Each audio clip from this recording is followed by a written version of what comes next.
यहाँ IIM बैंगलोर के अधिकांश लोग अपनी पूरी जिंदगी लगातार कामयाब होने वाले लोग रहे हैं किसी न किसी क्षेत्र में। मगर IIM बैंगलोर में हमें कभी कभी महसूस होता है कि हम उतने काबिल नहीं हैं। तो दूसरों की तुलना में औसत होने के दबाव से कैसे बचें?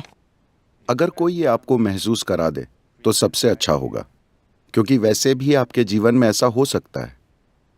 ऐसा काम करते समय या परिवार में रहते हुए हो सकता है। कोई आपसे कहेगा कि आप उतने अच्छे नहीं हैं।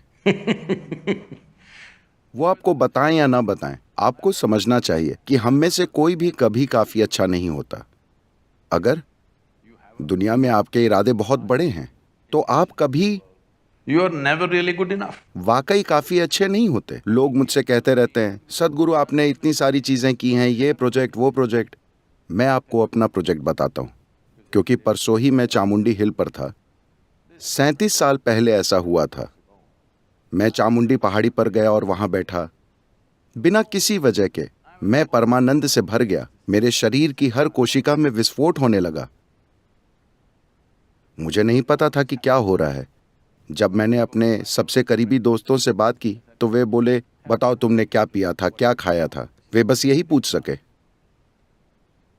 जब मैंने अपने शक्की दिमाग से पूछा तो वो बोला, शायद तुम पागल हो रहे हो। मगर मैं जानता था कि मुझे सोने की खान मिल गई है। बिना किसी वजह के मेरे अंदर कुछ जबरदस्त हो रहा है। अगर मैं ऐसे बैठा हूं तो मैं इतना आनंदित हो जाता हूं कि जो मुझे 2 मिनट लगते हैं वो 7-8 घंटों में बदल जाते हैं। क्या आपने ध्यान दिया है, जब आप बहुत खुश होते हैं तो समय बस उड़ जाता है। तो अगर मैं अपनी आंखें बंद करके खोलूं तो 8-10 घंटे इसी तरह निकल जाते हैं। तो उस समय मैंने एक प्लान बनाया। ये मेरा प्लान था कि ये बहुत जबरदस्त चीज है। अगर मैं बस यहां बैठता हूं तो मेरे अंदर परमानेंट फूट पड़ता है।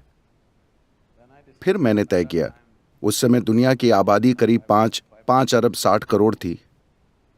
मैंने सोचा कि 2.5 सालों में मैंने एक प्लान बनाया, एक विशेष प्लान कि मैं ये कैसे करूंगा।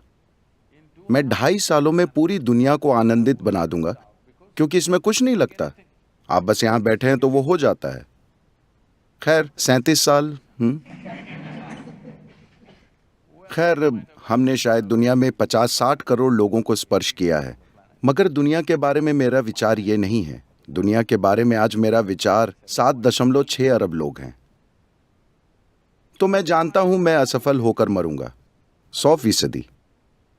और बाकी जो कुछ मैं करना चाहता हूं, मुझे पता है कि मैं शायद उसका 10-15% भी नहीं कर पाऊंगा।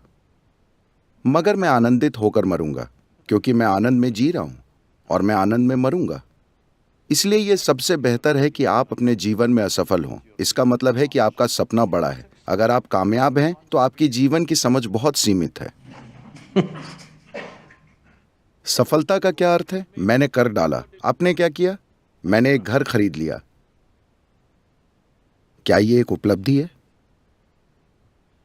मुझे एक नौकरी मिल गई। मैंने इतना पैसा कमाया। ये जीवन को देखने का एक बहुत ही सीमित नजरिया है। मैं चाहता हूं कि युवा लोग इसे इस तरह देखें कि हम कुछ ऐसा कैसे करें जो इस जीवन काल में नहीं किया जा सकता। अगर मैं उसे पूरा नहीं कर पाया तो क्या होगा? अगर आप लगातार काम करते हैं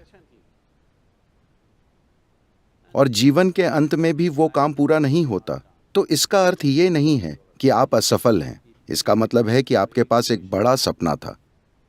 इसका ये अर्थ है। मेरी कामना है आप असफल होकर मरें, ठीक है? हाँ, ये होना चाहिए, आनंदित और असफल। इसका मतलब आप कुछ अच्छा कर रहे हैं। आप एक दुखी सफलता नहीं हैं।